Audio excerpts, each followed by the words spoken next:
ఎంతో టేస్టీగా ఉండే రాగి చపాతీని ఇలా పెరుగు చట్నీతో కానీ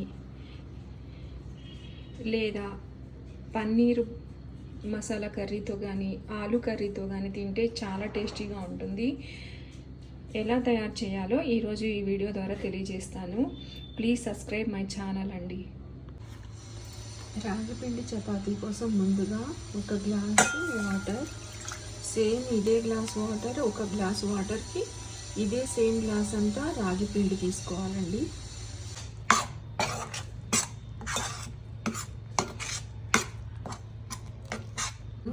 ఈ రాగి పిండి చల్లారిన తర్వాత బాగా చేత్తో కలుపుకోవాలి. ఒక 10 మినిట్స్ చల్లారేంత వరకు దీన్ని ఇలానే పక్కన పెట్టేద్దాం. రాగి పిండి మొత్తం చల్లారిపోయింది. ఇప్పుడు దీనిలోకి ఇంకా కొంచెం నెయ్యి కానీ నూనె కానీ యాడ్ చేసుకొని ఒక ముద్దలాగా కలుపుకుందాము. నెయ్యి యాడ్ చేసుకున్నానండి. నూనె కంటే కూడా నెయ్యి ఆరోగ్యానికి మంచిది కదా, అందుకని పిల్లలు కూడా ఇష్టంతో తింటారని. ఇప్పుడు దీన్ని ఒక దగ్గరికి వచ్చేంత వరకు ఒక ముద్దలాగా కలుపుకుందాము. ఇంకా వాటర్ అస్సలు పోయొద్దండి. మనం 1 కప్పు వాటర్కి 1 కప్పు రాగి పిండి సరిపోతుంది కరెక్ట్గా. నెయ్యి లేకపోతే నూనె అయినా వాడుకోవచ్చు. ఇవ్వండి, చూడండి ఎంతో సాఫ్ట్గా ఒక ముద్దలాగా తయారైంది. ఇప్పుడు దీన్ని చిన్న చిన్న ఉండలుగా చేసుకొని చపాతీలాగా ఒత్తుకుందాం. ఇప్పుడు ఈ రాగి ముద్దల్ని చపాతీలాగా ఒత్తుకుందాం. కొంచెం ముందు ఇలా పిండి వేసుకొని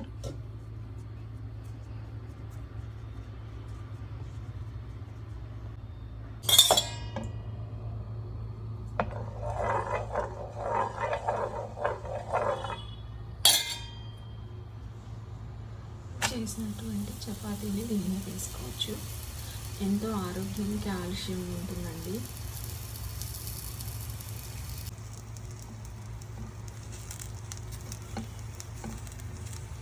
నెయ్యి కానీ నూనె కానీ వేసి కాల్చుకోవచ్చండి.